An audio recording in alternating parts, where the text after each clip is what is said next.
Hey there, Assalamu alaikum. We're the bearded Techies and we're here to talk about the Google Pixel XL2.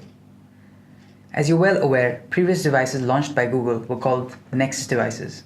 This time around though, since there is no involvement of any other OEM partner, these devices are sold completely by Google and designed by them as well. Since the Google Pixel XL2 isn't available in the UAE, we had to order ours from the US. It cost us a little over 3,500 dirhams, including shipping. My friend's been using it for about a week and he's going to talk more about it.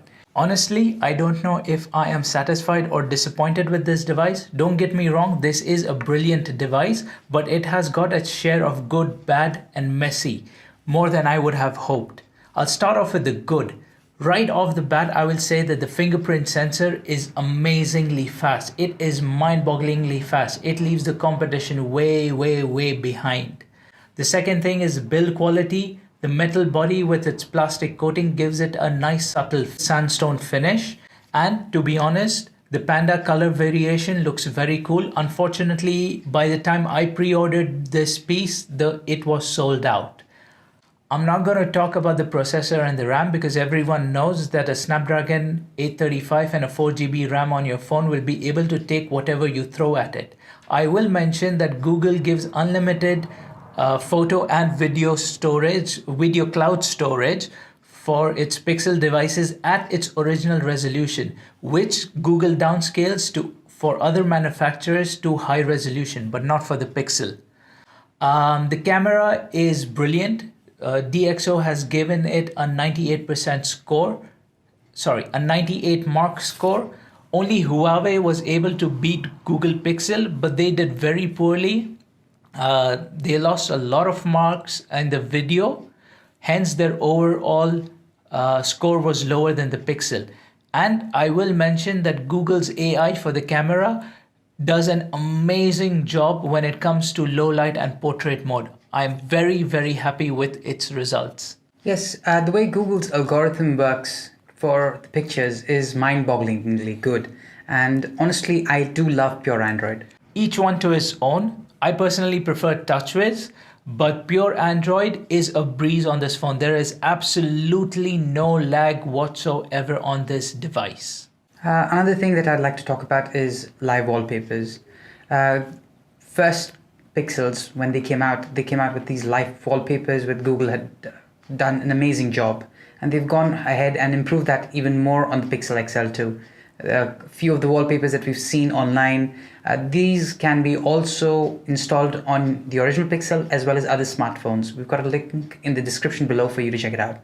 Not only are the live wallpapers very good, but Google has added this automatic feature into its Android OS that sets the theme of your phone from dark to light based on the wallpaper that you have. And let's not forget the squeeze. Although a very good addition for Google Assistant, I don't use it that much because most of the time my phone is laying on the table and I end up saying, okay, Google. Another thing that I would like to mention is the front-facing speakers. They are good, but I would prefer them to be a tad bit louder. Perhaps the best thing that I like about this phone is its hardware acceleration for tethering. Now, I am a hardcore tetherer, if there is such a word like that. On an average, I tether of about 4 to 5 hours in a day. On the Samsung S8 that I was previously using, at about from morning 8 o'clock to 1 p.m. with a tethering of about 2.5 hours, the battery would go from 100% to about 40-45%.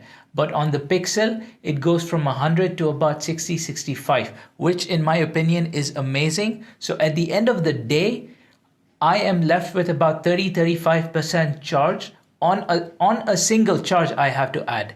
But again, all of these facts and figures depends on your usage. Now begins the messy parts. No man, don't go there. That's what our third video is going to be all about. But seriously, the Pixel 2 XL has got some major bad press with regards to its screen. Do you have the blue tint? Yes, I do, but it's not a deal breaker for me. I feel that the polarizer they have added has been done so very poorly. That's probably why Google's offering 2 years of warranty on the phone. But apart from that, do you find the screen sharp and crisp? Yes, it is. After all, it is an OLED, so the screen is very sharp and very crisp. The blacks are really blacks, and a recent update from Google has added a new color saturation mode on it that gives a little bit of more pop to its colors than what Google had said as its natural look. Another thing is the now playing feature. For me, it works only with English songs. It doesn't work with Arabic or Hindi songs. I don't know why. Maybe it's a regional thing. Maybe it's not. No headphone jack. My car is old and I still use its original sound system. So if I want to play music from my Pixel 2 XL, I have to use a USB-C to auxiliary adapter, which will make my device do only one thing, either charge or play music. So you basically have to choose. You don't really care about wireless charging? No, I don't. Right. Now I have to ask, would you recommend this device to others? Now, because to be honest, we were in love with the original Pixels, even though with its ugly design, the bad speakers, a few glitches here and there, we recommended the phone to everyone we knew. So what about the Pixel XL2? Well, to be honest, there are a lot of factors involved in this. One of the major deal breakers for a lot of people is going to be the fact that the Pixel XL is not officially available here. So if you do order it and there is something wrong with your device, like let's say, for example, extreme screen burn-in or very high image retention, and you need to get the phone replaced or repaired, you need to go to the nearest official country, which is India.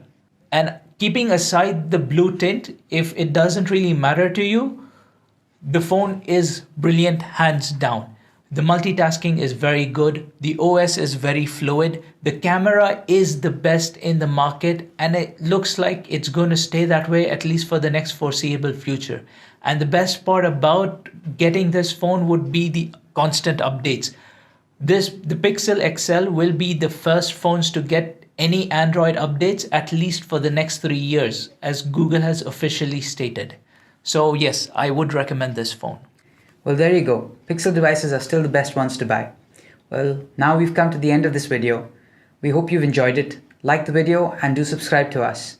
Follow us on Instagram, Facebook, and Twitter. Links are in the description below. Thank you for watching. Yalla. Bye.